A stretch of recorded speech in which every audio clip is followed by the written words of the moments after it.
What's up, guys? It's your woman of choice, the Omni Blade here to give you guys an analysis on the classes in the kingdom of Hoshido, a peace-loving nation that hopes to withstand the wrath of the Nohrian aggressors. Hoshido is a country that seems to have taken strong influence from Eastern culture, and so have its classes. Some of these classes are vastly different from anything seen in traditional Fire Emblem games, and some create new classes from their traditional base class. With units like bow-wielding clerics to horseless great knights, the Kingdom of Hoshido will surely offer a unique experience compared to other Fire Emblem games of the past generations.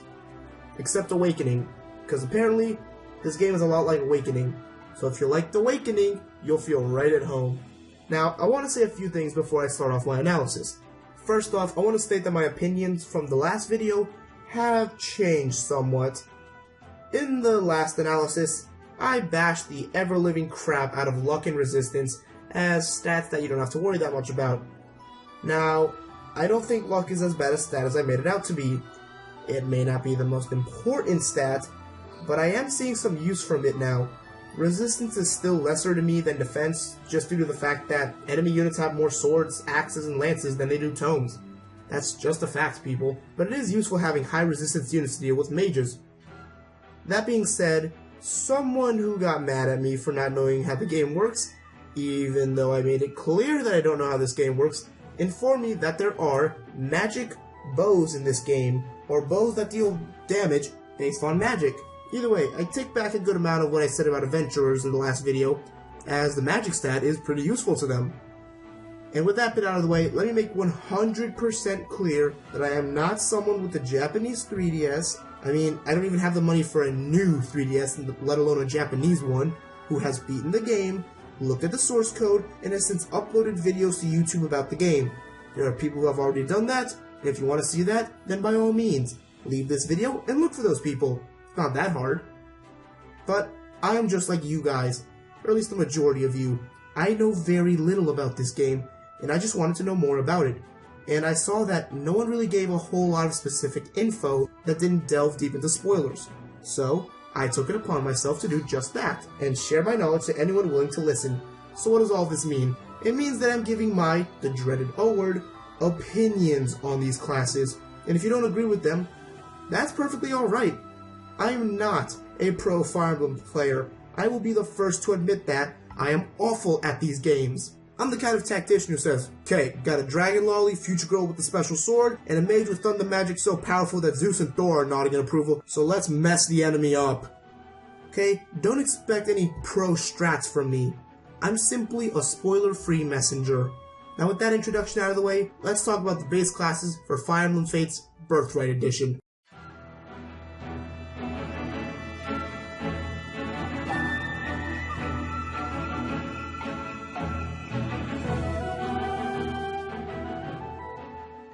With that little spiel out of the way, let's get into the Samurai Klasu, or the Myrmidons for this game. Even though most of you are probably familiar with this class, a little refresher never hurt. So this class is one that is really, really fast. You think of speed, you think of these insane sword-wielding badasses. I mean, a 20 growth rate in speed? Sign me up! The skill of the samurai is also amazing, and they even have decent resistance as well. However, I want to go back to the main draw of the samurai. Their speed, and it really shows with one of their abilities. First off, let me get the lesser ability out of the way. There is Avoid plus 30, which only works if the samurai triggers battle, but their other ability, Vantage, is a Fire Emblem classic that makes these units amazing. Vantage allows a user to strike first if they are under attack and if their HP is under half.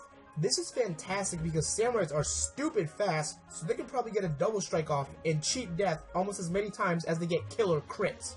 And if you've played a Fire Emblem game, you know that the crits are off the charts when these warriors get a killing edge.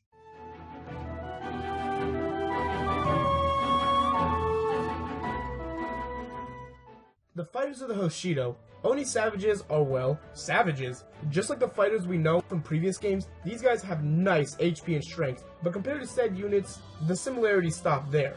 The defenses of these savages are so good that even knights have to take a moment to respect these guys. These units are also somewhat speedy, yet have low skill compared to, well, most other units in the game. Okay, lower is an understatement. These guys have atrocious skill when compared to other units. Even the lance-wielding villagers have better skill than these guys. Villagers! Oh, and for some reason, these units also have decent magic, but I'll talk about that when we get to advanced classes. The luck of these guys is below the norm, and the resistance is there, but has no growth. Man, there's a lot to say about this class, and the information just keeps coming. Now it's time to talk about the abilities. These guys have a seal ability, which is interesting since advanced classes typically have these skills. These units have resistance seal, which lowers resistance by 6. Their second ability is another classic, shove, and it does exactly what you think. For those of you who are slow on the uptake, after battle, you can shove a nearby ally away 1 tile.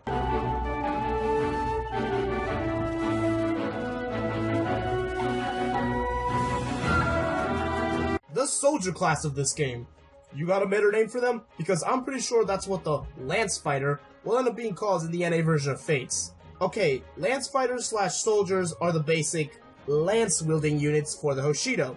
The stats for these units are actually pretty good though.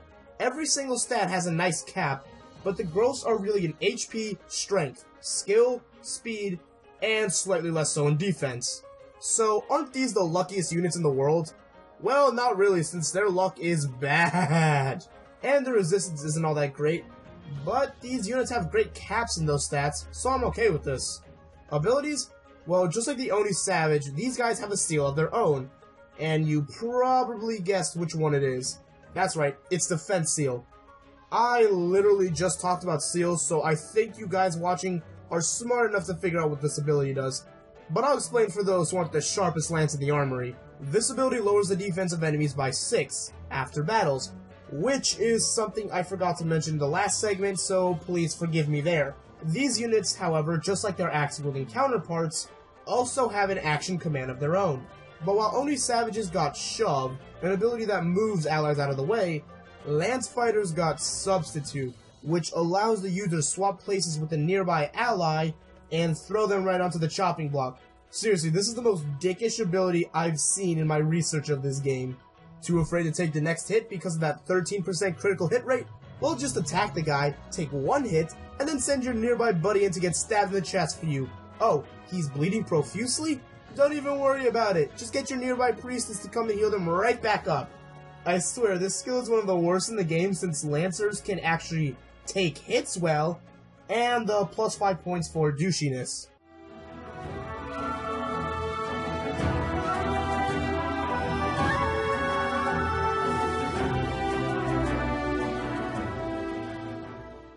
I don't know why these units are called spellcasters in the game, and not just mages, but I'm gonna call them mages because that's fewer syllables. Well, seeing that these are mages, they have good magic, but oddly enough speed is their better stat. Doesn't make any sense to me either. These units also have good resistance, average skill, okay luck, and awful defense. Ability-wise, these units aren't all that special. All they have are magic plus 2 and fortune. Fortune just gives the unit a luck percent chance of giving the user double experience if they defeat an enemy unit. It's an alright ability at best. It won't trigger much early game, and in the late game it won't be as effective since you gain less experience once you become a promoted unit. Not a whole lot to say here since mages are mages, and if you ever played an RPG, you know how these units work.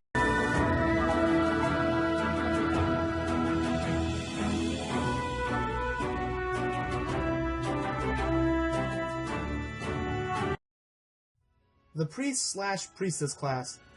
Well, since this class does not attack, I can't really say much here. Clerics are typically frail, and this class certainly does seem to be made out of glass. I mean, the stats are okay, but it's the magic we really care about here. I mean, who cares about defenses on a healer? This is a class that strictly heals, so you want to keep them out of range of enemy units at all times. So like I said, magic is the only stat that matters, and it's good. But that growth rate could be a bit higher. Oddly enough though, this class has a rally skill. This class gets rally luck. I think you can see why I saw luck as a lesser stat before, because a freaking base class got the rally ability for it. But they get a good ability, Miracle. Miracle is a skill that triggers luck percent of the time when the unit is under attack and has the unit live on 1 HP from a fatal attack.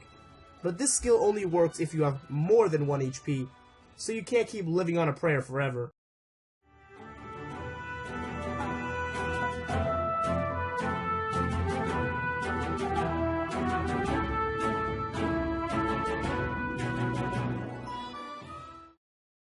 What's this? The originally female exclusive class is now available to men? Yes! Men can now get Gale Force in this game! Rejoice, my fellow Awakening players, as we are free from...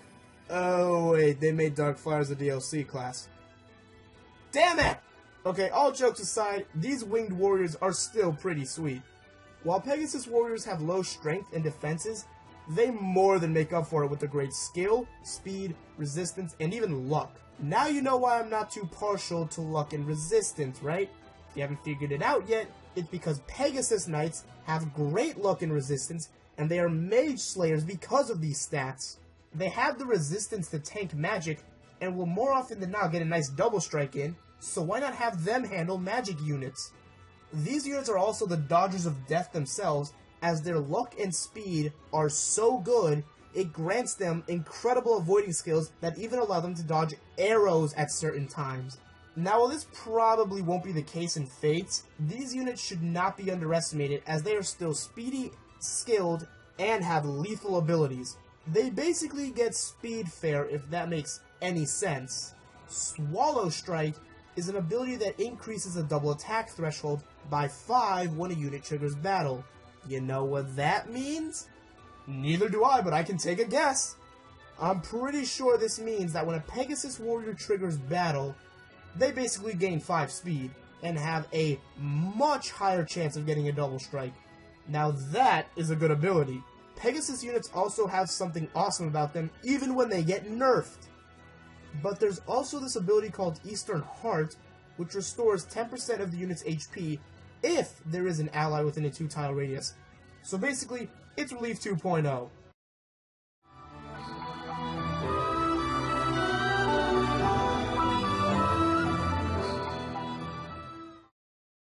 Archers, bowmen, whatever the game calls you, let's just hope you're actually good in this game.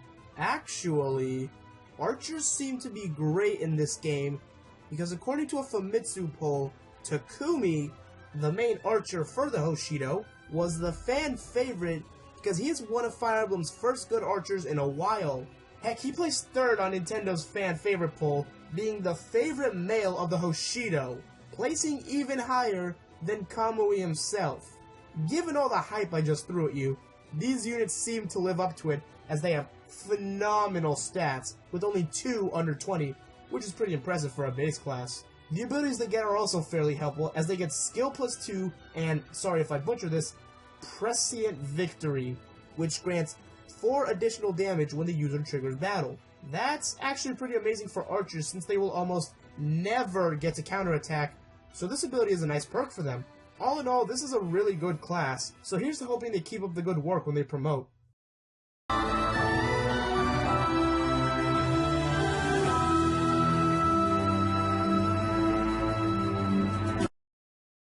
Ninja, ninja, ninja, ninja!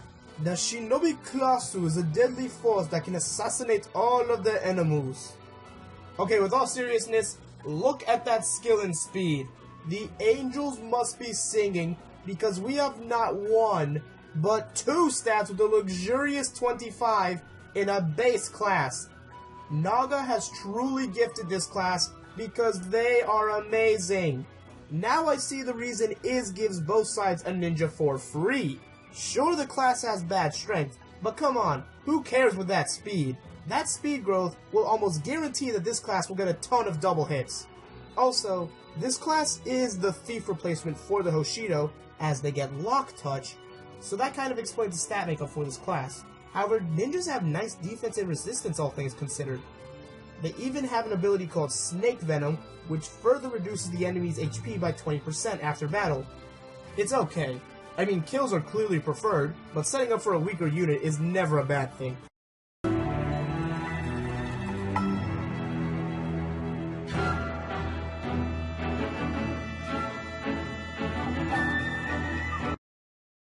The Great Fox Spirit, a class that made Tumblr go mad with fluffy ears and Pegasus Warrior-like stats. I mean, really though, These units remind me of Pegasus Warriors because of the good speed and resistance stats. Now, Fox Spirits seem to be a bit lacking in the luck department, but with identical strength and skill growth, it's clear that these units share quite a bit in common. So just like Pegasus Warriors, these units can be the mage hunters of the group, since they can take magic no problem as well. Just make sure to use these units offensively on even-numbered turns, because their ability Even Illusion lets them deal 4 extra damage per attack. And just like any other beast unit, they have Beast Bane as well, so these units become kryptonite towards mounted magic users like Dark Knights for instance.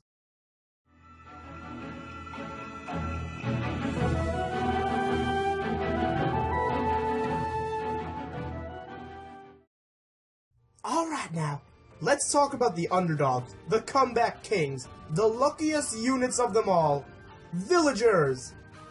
Nice and balanced in terms of growth rate, and I can't really argue with those stats, as these humble farmers have nice skill, speed, and luck. The abilities these guys get though, where do I even begin? First off, there's Aptitude. This insane ability gives any unit lucky enough to have it an additional 10% to their growth rate. Sadly, yes, this ability was nerfed, as the now additional 10% was an additional 20% in Awakening, but it's still a pretty nice boost, all things considered. Also, villagers can even have a chance of getting +2 boost to a stat when they get a level, which is always a pleasant surprise when those happen. Then there's Underdog, which grants hit and avoid +15 when the unit is attacking a higher level unit, so it's an average skill at best, in my opinion. The only major flaw here is the fact that these units only reach C rank with their weapon, but once you promote them, these peasants will soon be the one leading the lords into battle.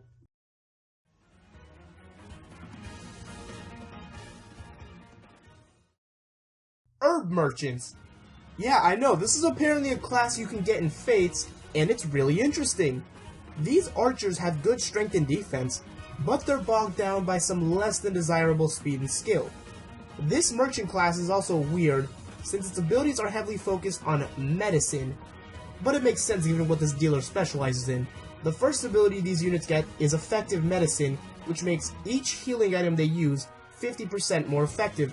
So, Vulneraries would heal 15 HP, Concoctions 30, and so on and so on. Then there is their second ability, Household Cure, which allows the user to use a healing item, and then move immediately after. So instead of wasting your turn healing, you can use an item, and move because of this ability, which is very useful, as it allows this class to function somewhat like a scout in a few ways. These merchants can just run up ahead, wait for the next turn, heal, and then hightail it back to the safety of ally lines.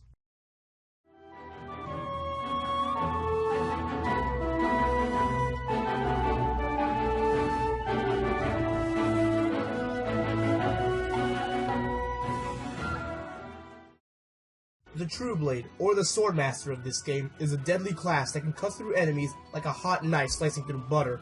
These speedy units retain the same qualities they had when they were samurai, but now have fewer restrictions. What do I mean by that? Well, this is an S-rank weapon class, so if there's a sword out there that these guys want to use, they're gonna use it. These units may not have the best strength, or magic for that matter in case you wanted to use 11 Sword Samurai. It's actually not a terrible idea since their magic is just 2 points off from their strength. But they still have their trademark speed and skill. I mean, 35 speed? Given that samurai are pretty quick, they might get a natural +2 or 3 in speed, so they can probably double everything without breaking a sweat. Oh, and that skill though?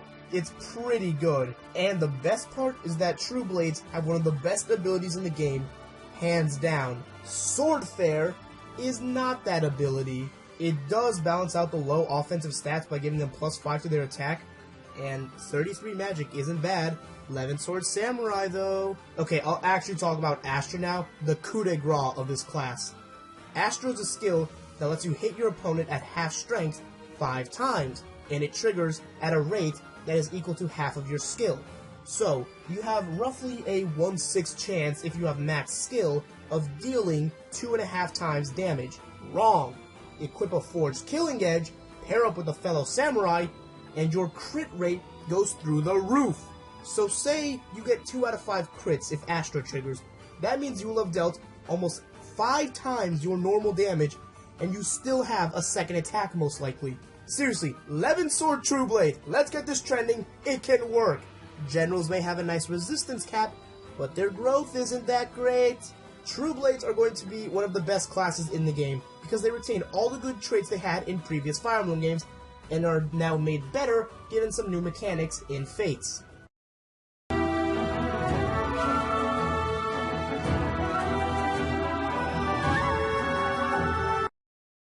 So, can these units spread the carnage they're named after? I'm going to say, tentatively, yes. These units have some really nice stats all around. Their strength is fantastic with that growth, magic looks decent for a secondary option, there's the defense that generals are gawking at, and they have the resistance, but not really the growth. The only real flaws here are mediocre speed and some abysmal skill.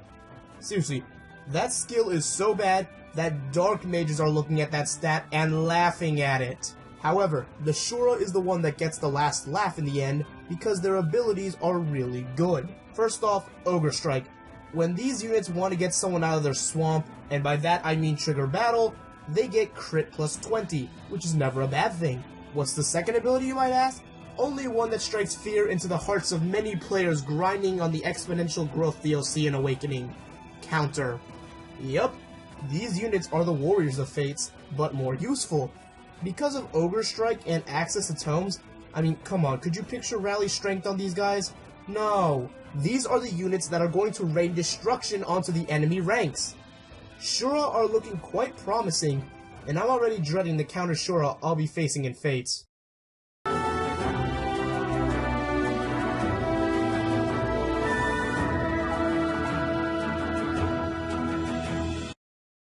The Grounded Great Knights of the Hoshido. These guys have terrible stat caps and average growths. The HP is nice, and strength is looking good, and that's it. There's nothing else here that really helps these units. They're too balanced.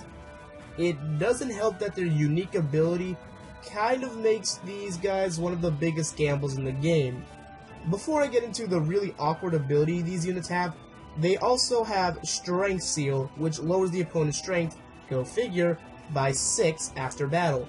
Basically, the seal abilities have become their own thing like the rally abilities. Okay, now let's get deadly. Line of Death is the other ability of the Weapon Master. It is one of the simplest yet craziest abilities in the game. This ability lets the user deal 10 extra damage per attack at the cost of taking 10 extra damage per attack. This deceptively simple skill could lead to some entertaining challenge runs and inventive strategies. The class itself is very mediocre, but if a Vantage Trueblade were to get a hold of this ability, oh boy. Think about it. A Trueblade with this ability goes into Vantage mode, for lack of a better term, and gets doubles that deal 10 extra damage. That just sounds broken.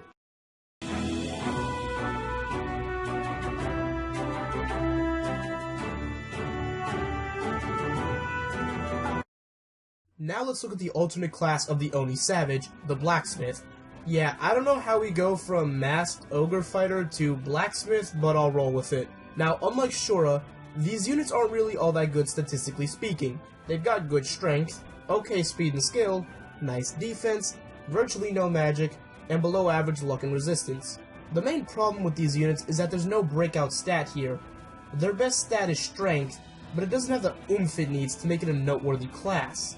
The other major flaw in this class is its abilities. It has Lancebreaker, which is good, but then there's its main gimmick.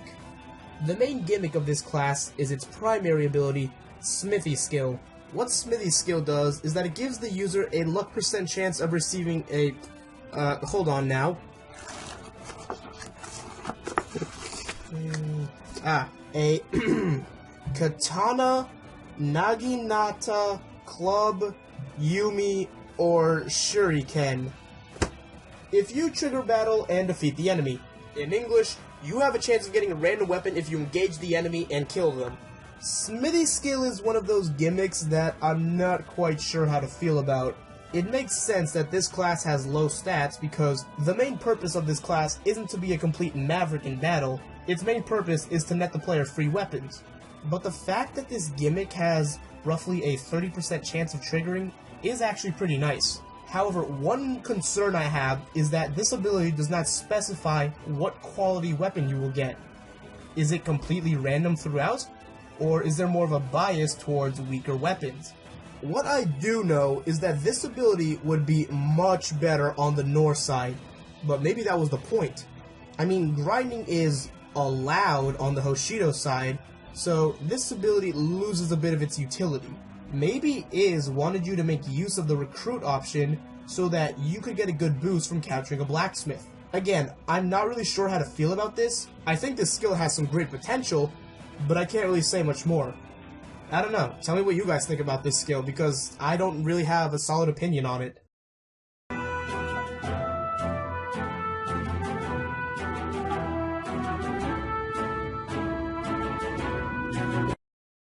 Holy Lancers, or Halberdiers in previous games, are the promotion exclusive to, go figure, Lance Fighters. All the good stats from Lance Fighters carry over to this class, aside from some average defense. Ability-wise, this class is actually pretty weird because just like its base class, it too has a seal ability, Speed Seal. So realistically speaking, if you attack with a Holy Lancer, you're going to be lowering the opponent's speed and defense by 6 afterwards. Holy crap, why isn't Takumi a Lancer? That would actually complement Ryoma so well. Seriously, send in a Lancer to drop the speed and defense of a unit, then send in a Samurai or Trueblade to go in and deal massive damage with a basically guaranteed double attack. These two classes synergize so well, and while I know the same could be said for really any other class, I feel it works with Trueblade because those are units that rely on speed, and Holy Lancers are a class that can cut speed. This class is also good for weaker units who need experience because they're now much more likely to kill the weakened unit. The two seal abilities working in tandem with one another could be a great setup that could lead to deadly combos. These units also get Lancefaire, which just means +5 attack or magic when using a lance, so their offense is looking pretty nice now as well.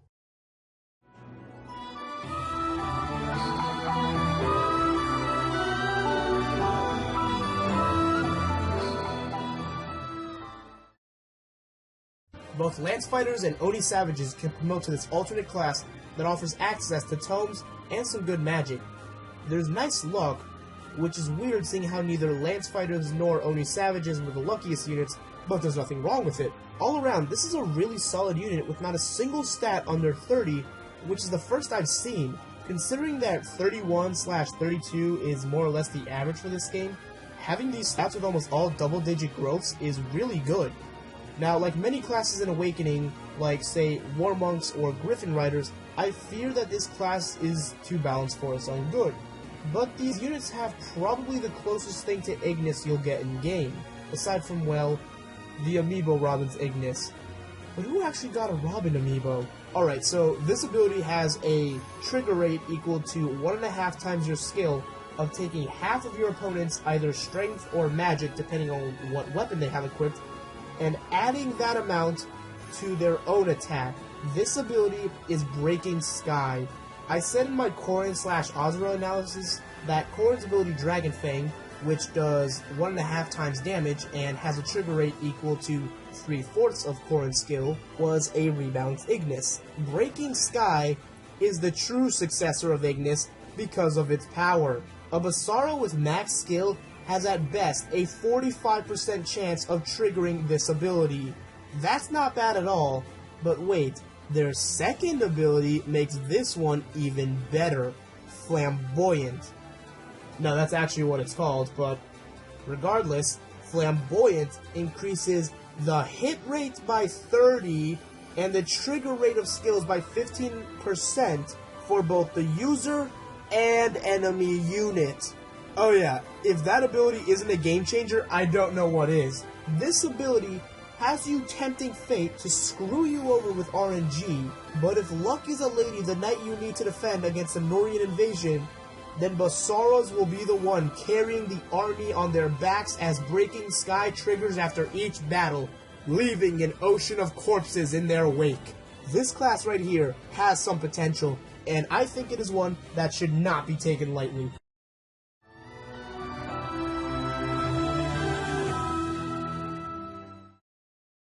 The alternate promotion of the mage. Yeah, mages can be Basaras or Exorcist as this class is called, but I'm going to call this class a sage because it's easier. Overall, this class is kind of meh. The magic is good, but not amazing, and that's kind of the story of these guys. Good stats, but nothing spectacular. Speed and skill are okay, resistance is nice, and their defense is awful. Basically, it's what we all expect from this class. Skills, standard stuff. Rally magic, which we all know what rally skills do, so I don't feel the need to explain this, and Tomefaire, which offers plus 5 damage when equipped with a tome. I mean, these are promoted mages, so they aren't really a complex class to understand, so I'm out of things to say already.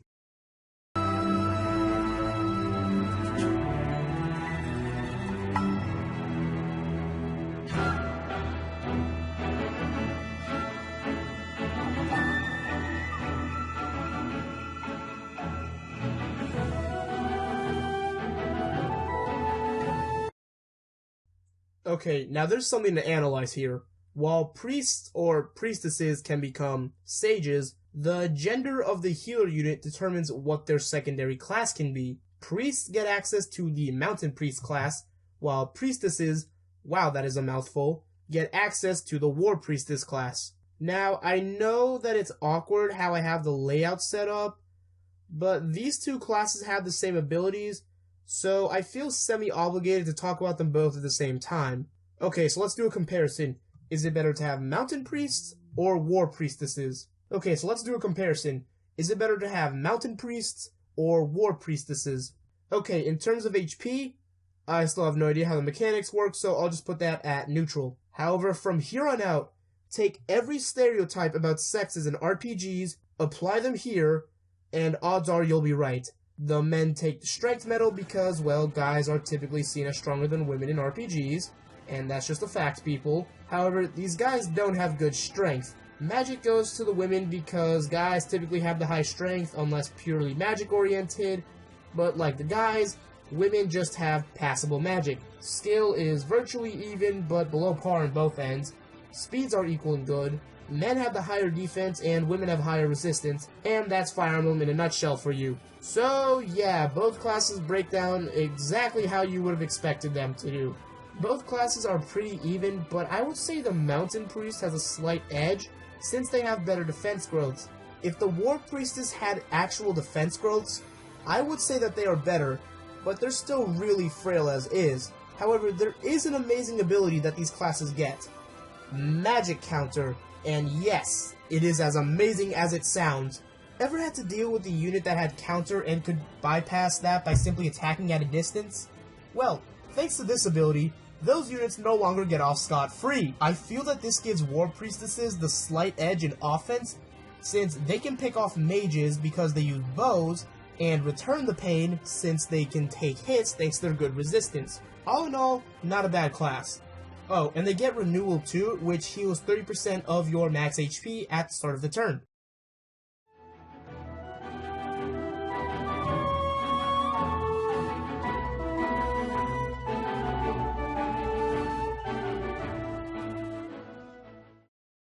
The promoter unit of the Pegasus Warrior, the Falcon Warrior. These units are the definition of utility in Fire Emblem. They really are a niche class, but they work very well. I mean, look at the speed, luck, and resistance of these units. These units are the definition of speed, aside from Trueblades. While yes, their luck and resistance are better, who cares? Look at the speed. It's great when coupled with Swallow Strike. 39 speed when attacking? Sign me up! Now, while these units have low attack, and Lancefaire was sniped by the Holy Lancers, these units have an interesting replacement for the lack of offensive options. First off, they do still have rally speed, and no, I don't care about that. What I care about is Mirror Strike. Remember how I said in my Nohr analysis that Great Knights could reduce their damage by the greatest amount in the game? That was for the Nohr. Falcon Warriors have this ability which reduces the magical damage that the user will take if they trigger battle by 20. What? Okay, Iz really made sure that Dark Mages caught the nerf because they won't even touch these flyers thanks to this ability. Minus 20? Who thought this was a good idea? This is broken. This is outright broken. Dark Mages, you're screwed. Combine that with the already amazing resistance of these units, and Wind Magic will have the same effect as these flyers as a blow dryer does on a soaked pair of jeans. Take all of this and couple it with the utility from stabs that this class can get, and you have a devastating force on the battlefield.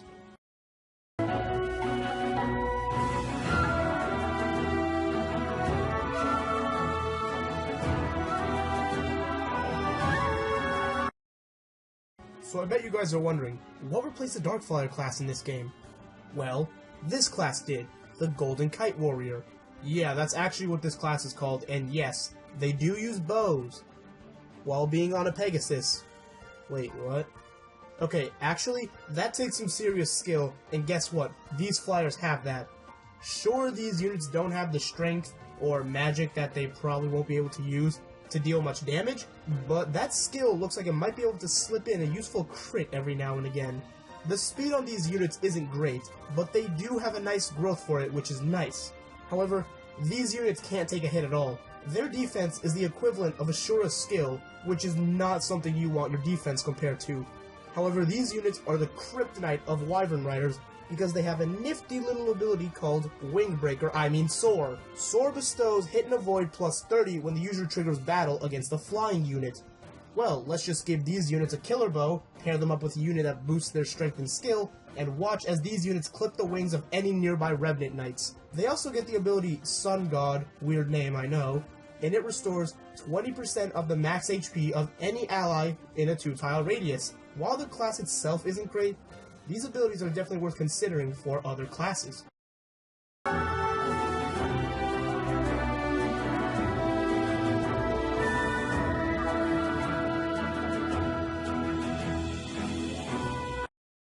Holy Bowmen, or Snipers, are the promoted unit exclusive to archers and are a very good class.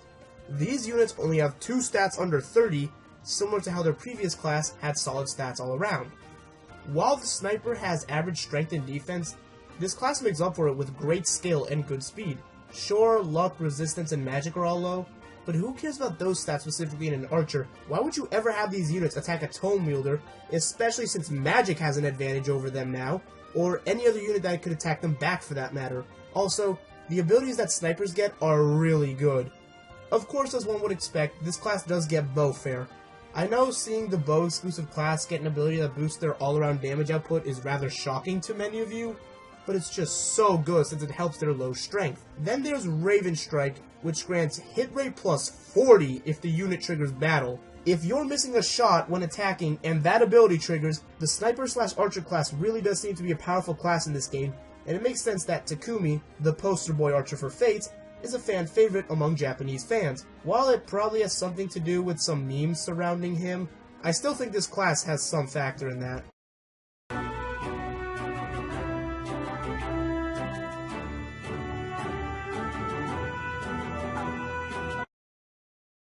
Alright, I could try to make a Naruto joke here since this class is called the Jonin, but I don't watch Shippuden, so no.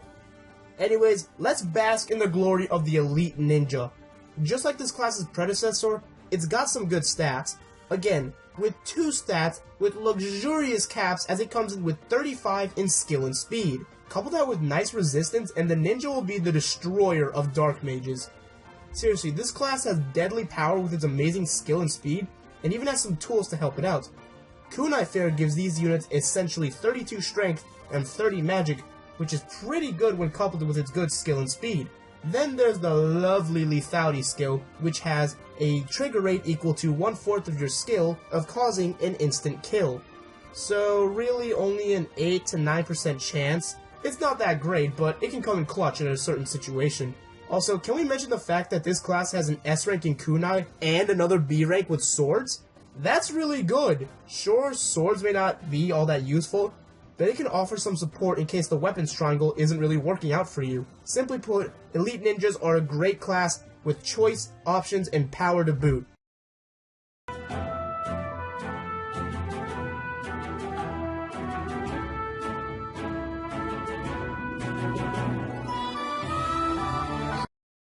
While elite ninjas are cool and all, there's just something really different about this class. Maybe it's the fact that you ride around on a puppet that just screams awesome to me, but I'm not sure. However, this class does not boast any pinnacle stats like its brother class, but it's much more balanced. With 30 strength and speed, coupled with 31 in both defenses alongside a decent skill stat, this class looks like it could actually be very interesting, and one that might not be a bad idea to try out. Speaking of interesting, let's look at those abilities. The first ability is Puppet Break, which gives this class effectiveness over puppets, golems, and other puppeteers for some reason. It's not all that special, but the next ability is insane. Copycat Puppet is an ability that allows a puppeteer to literally make a carbon copy of another unit. Same stats, appearance, inventory, everything. However, there is a catch with this ability. If the puppet dies, so does the original unit. While this makes absolutely no sense, since I doubt there are some life strings or anything attached to this puppet, it really does make you think carefully about who to make a copy of. You can't just copy a tank and then have them wall, or copy a sweeper, then have both copy and clone go back to back as they tear apart the enemy army. This is an ability that requires careful strategy, precision planning, and can be used to make a threesome with double waifus. Don't lie, you thought of it too. Come on. Be honest. Come on, I'm not the only one who thought of this. Come on, double Azura, I'm not the only one who thought of this. Damn it, I am a complete perv, aren't I?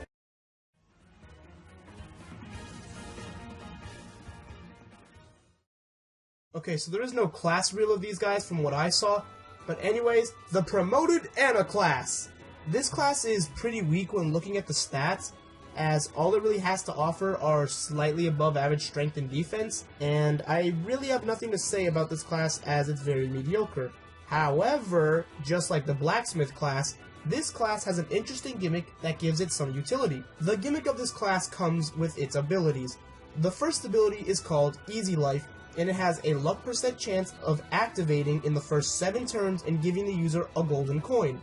While the golden coin itself is not that useful as it can only be sold for 300 gold, it has a secondary use. The alternate use of the coin is that it can be used to trigger the second ability of the Great Merchant, Extravagance. This ability is really, really good. This ability will give the user plus 10 damage in battle and minus 10 damage if the user spends a golden coin that turn. This can effectively give the user 43 attack and defense and 40 resistance when they have the patience to use this class. While this class is quite the novelty, I can see some interesting combos being created with this by some people. For example, one could combine Extravagance with Diamond Strike and have 20 points of damage reduction to physical damage.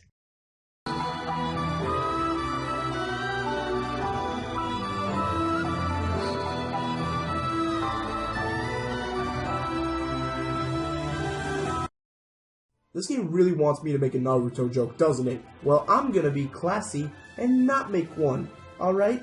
Believe it! Ah, fuck. The Nine-Tailed Fox class isn't really all that different from its base class. This unit still has good skill, speed, luck, and resistance. While the Nine-Tailed Fox may not boast much in terms of strength and defense, I wouldn't be too cautious with these units because you want to make use of its ability, Even Nap, which heals 40% of the user's max HP at the start of even-numbered turns. The second ability is identical to the other beast class in Fates, Fangs, which causes the enemy's HP to reduce by 20% after battle. Now, I don't think I mentioned this in any of my other clips or parts of these, but I just want to make clear now that Fangs does not kill enemies or any of those other abilities like Snake Venom or Deadly Breath. They don't kill enemies, they only reduce HP further, so keep that in mind. Now, this class may not be as impressive offensively as the Nohrian Beast, but this unit will probably double any enemy because of its great speed and the boost it'll get from stones. Well, thus brings an end to my analysis. Those are all the classes for the Birthright version of Fire Emblem Fates. I hope I've informed you all on the new additions, and I know this is a lot of information to take in, but don't worry. You can always look up this stuff yourself, or use this video as a reference if you want. Either way, I hope it kept you all entertained as I attempted to inform you all about the classes of the Hoshido. If you want to learn more about the classes in the other version of Fire Emblem Fates, then I suggest you watch my analysis on the Conquest version. So, if you guys enjoyed this video, please like, comment, subscribe if you haven't to me already, and I hope to see you guys for my next project. But until then guys, I'm out of here.